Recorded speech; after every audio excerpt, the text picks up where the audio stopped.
बिस्मिल्लाहिर्रहमानिर्रहीम। मैं हूं राजा शुजात और आप देख रहे हैं राजा शुजात यूट्यूब चैनल और फेसबुक पेज। आज की वीडियो में बात करेंगे पाकिस्तान के अंदर डेवलपिंग पॉलिटिकल सिचुएशन के हवाले से। खान साहब के जो केसेस हैं, जिसमें तोशा खाना केस, उसकी भी प्रोसीडिंग उसी तरह से चल रही है। आपने देखा होगा कि जो अलकादर ट्रस्ट यूनिवर्सिटी केस है वो भी उसी स्पीड अप से चल रहा है। अभी तक तो उसके ऊपर भी कोई फैसला नहीं हुआ। और कल एक बड़ा इम्पोर्टेंट गवाह पेश किया गया और वो गवाह थे आज़म खान साहब, साबिक principal secretary to prime minister. तो उन्होंने जो गवाही दी और उसके बाद इमरान खान साहब ने उनको बड़ी उनके कंधे को थपकाया और लोगों ने, सहाफ़ियों ने खान साहब से पूछा कि ये आपने क्यों किया। तो खान साहब ने बताया कि इन्होंने जो बात की है, इस इतनी बड़ी फस्तायत में और इतनी मुश्किल सूरत हाल में, जब पाकिस्तान तहरीक इंसाफ के ऊपर हर तरफ से प्रेशर है, हर शख्स जो है पीटीआई का, इन्होंने उसको बहुत तंग किया, उसको पार्टी छुड़वाई, उसके ऊपर जुल्म और ज़्यादती की, उसके ख़ानदान के ऊपर कारोबार तबाह किए। उसके बावजूद आज़म खान ने जो बयान दिया है, ये साइफ़र के दौरान जो मीटिंग्स के बाद जो सारी गुफ्तगू जो आज़म खान ने अपने बयान हल्फी में दी है, ये एग्जैक्टली वही है जो जिस तरह से एपिसोड हुआ। तो इन्होंने सही गवाही, सच्ची गवाही दी है, तो इसलिए मैंने उनको टैप किया। तो ये तो साइफर केस की जो एक गवाह जो बात हो रही थी कि पता नहीं इमरान खान के खिलाफ वादा माफ गवाह बन गए और उन्होंने पता नहीं क्या पे बात किया। जो जो वादा माफ गवाह की जो बात है, उसकी बात एग्जैक्टली वही है जो इमरान खान साहब का मौक़िफ़ है साइफर केस के अंदर। और ये ज़बान ज़द-ए-आम है कि इमरान खान साहब ने साइफर केस में क्या किया। ये खान कुछ भी नहीं किया था। ये खान साहब के ऊपर एक प्रेशर बना के उनको मुख्तलिफ झूठे मुकदमात में, जिसे कहते हैं फ़िक्स करने के लिए ये सारे मुकदमात बनाए गए हैं। ये पाकिस्तान की कौम भी जानती है, हर शख्स जानता है कि साइफर केस क्या है। बेसिकली इमरान खान को ग्रिल करना था, उनकी पार्टी को स्नब करना था और उनकी पार्टी के ऊपर जुल्म और ज़्यादती करके उनसे लोगों को मुतनफ़र करना था। वो सारा कुछ करने के बावजूद अगर आज आप देखें तो पीटीआई अपनी जगह पे स्टैंड कर रही है और हर हलके से पाकिस्तान तहरीक इंसाफ के उम्मीदवार भी हैं। वो प्रोविंशियल असम्बलीज़ हों, केपीके की, पंजाब की, सिंध की और बलूचिस्तान की, वहाँ पे भी उम्मीदवार मौजूद है। आपके जो नेशनल असम्बलीज़ के तमाम हलकों में पीटीआई के उम्मीदवार मौजूद है। तो ओवरऑल जो जितना ये जुल्म किया गया, जिसके नतीजे में ये कहा गया था कि इनको अपने उम्मीदवार नहीं मिलेंगे। आपने देखा होगा कि मरीम नवाज शरीफ साहिबा और बहुत सारे लोग ये बात करते थे कि पीटीआई का टिकट लेने वाला कोई नहीं होगा, और आज इनको उस टिकट के खिलाफ, यानी बल्ले का निशान, यानी एक तो बात ये याद रखें कि पीटीआई की टॉप टीयर लीडरशिप को तो टिकट नहीं मिले। ये 2 नंबर पे, सेकंड, थर्ड, फोर्थ नंबर के जो एस्पिरेंट होते हैं टिकट्स के, उन लोगों को टिकट दिए गए और उनको भी बल्ले के निशान से, यानी इतना इनको खौफ है अवाम का कि ये जो अवाम है वो बल्ले के निशान के ऊपर जाके वोट दे देगी और ये किसी और बात पे, यही यहाँ से ये गलती करते हैं।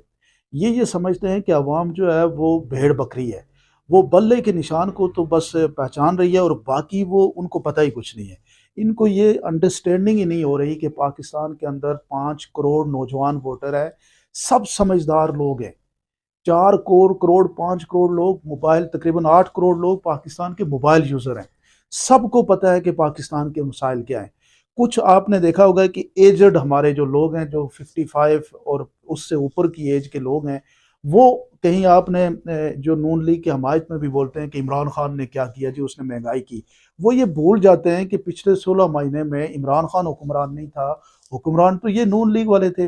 और नून लीग वाले वो उन्हीं उन्हीं लोगों को, जिनको पटवारी कहते हैं पीटीआई के लोग, उन्हीं लोगों को नून लीग वाले क्या करते हैं जी, उनको टारगेट करते हैं और कहते हैं कि जनाब ये महंगाई जो थी वो हमने नहीं की, वो तो इमरान खान की वजह से, जो 2017 में इंजीनियरिंग के बाद इमरान खान आए थे, तो उस वजह से महंगाई हुई है। मुझे ये बताएं कि अगर 2017 में इंजीनियरिंग हुई तो क्या आपका निशान आपसे किसी ने छीना? क्या आपके लोगों को, उनकी फैमिलीज़ के ऊपर जाके इस तरह से जुल्म ज़्यादती हुई? वहाँ पे तो किसी जगह कैंडिडेट के ऊपर मुश्किल हो सकती है, या कैंडिडेट को फ़ोन हुआ और उसने अपना छोड़ दिया, अपना टिकट छोड़ दिया। अदरवाइज़ तो ये नून लीग के ऊपर इस तरह की फस्तायत नहीं हुई थी जिस तरह से पीटीआई के ऊपर हुई है। और उसके बावजूद आप उस इलेक्शन को इंजीनियर्ड इलेक्शन कहते हैं, जिसमें इमरान खान की पॉपुलैरिटी थी, लोग उसके साथ थे। आज जो आप कर रहे हैं, थोड़ा-सा आप मरीम नवाज शरीफ साहब की गुफ्तगू भी सुने और नवाज शरीफ साहब की भी, जो 2 जलसों में उन्होंने अपना कंटेंट रखा वो वही रखा कि मुझे क्यों निकाला। और उस वक्त 2017 के इलेक्शन को इंजीनियर्ड इलेक्शन कहा। तो जो आज जो वापस वो आना चाह रहे हैं, ये जो अभी का इलेक्शन है, इस इलेक्शन के बारे में उनका क्या ख्याल है? क्या ये इलेक्शन इंजीनियर्ड नहीं है? पीटीआई का कायद गिरफ्तार है, पीटीआई का बल्ला है नहीं, पार्टी ततर बतर, तमाम मैन जो लोग हैं उनसे पार्टी ज़बरदस्ती छुड़वाई गई। इवन के जो चौथे नंबर के पीटीआई के उम्मीदवार हुए हैं उनके ऊपर भी जुल्म हो जाती है। अब ये प्लानिंग हो रही है कि जनाब पोलिंग एजेंट भी इनके नहीं बैठने देने। आज आपने देखा होगा कि एक शख्स को टांगों से पकड़ के जनाब उसको लेके गए। यानी ये जुल्म और ज्यादती की इंतहा के बावजूद आज पीटीआई जो है वो खड़ी है। इनको जो मैं आपसे बात कर रहा था कि इनको ये समझ नहीं आती कि अवाम सिर्फ बल्ले के निशान को नहीं पहचानती, अवाम इमरान खान के नजरिए के साथ है। ये जो नौजवान है ये नजरिया इमरान खान के साथ है और वो उसके साथ रहेगा। वो बल्ला हो, वो प्याला हो, वो कोई चारपाई हो, वो कोई भी निशान हो, ये पाकिस्तान का नौजवान पहले ये पता करेगा कि इमरान खान का वोट कैंडिडेट कौन है और उसी कैंडिडेट को जाके ये अपना स्टैंप लगा के आएगा। ये बात इनको समझ नहीं आती और इसी वजह से आप देखें कि इनके जलसों में भी जो लोग जाते हैं उनसे भी जब लोग जो आके जाके सवाल पूछते हैं वो कहते हैं जी जलसा इनका खाना देख रहे हैं लेकिन वोट तो इमरान खान को देंगे। और नवाज शरीफ साहब की जो बैटरी लो है वो इसीलिए है कि वो ये कहते होते थे ना कि मियाँ जद्दू आएगा तो पता लग जाएगा। मियाँ साहब जद्दू आए तो पता ये लग गया कि अवाम उनको भूल चुकी है, अवाम उनके साथ कनेक्ट नहीं हो पा रही। लेकिन ये आप बात, इसमें एक और बात भी है उनकी परेशानी की। वो बात ये है कि मुस्लिम किसी जगह पे ये बात भी चल रही है कि पीपल्स पार्टी को जो है वो 67-70 सीट्स वो देना चाह रहे हैं। तो नवाज शरीफ साहब और पीपल्स पार्टी के दरमियान आपस में एक लड़ाई चल रही है। पीपल्स पार्टी ये चाहती है कि 60-70 सीटें हमें मिल जाएं तो प्राइम मिनिस्टर हम बना लेंगे। और नून लीग के जो इन दोनों ने बनना एक दूसरे को सपोर्ट करनी है, ये बात याद रखें कि हैं तो ये साथ ही, लेकिन जिसकी सीटें ज़्यादा होंगी उसका प्राइम मिनिस्टर बनेगा। तो अब पीपल्स पार्टी की सीटें 70 हो गई तो नून लीग की किधर से 70 होंगी? फिर नून लीग की तो 30-40 सीटें मैक्सिमम हो सकती हैं। तो नवाज शरीफ साहब इसीलिए फ्यूज हैं और वो इतना ज़्यादा खुद बाहर निकल के भी नहीं जा रहे, वो जलसे जुलूसों में भी नहीं जा रहे और उनको इंटरेस्ट ही नहीं है।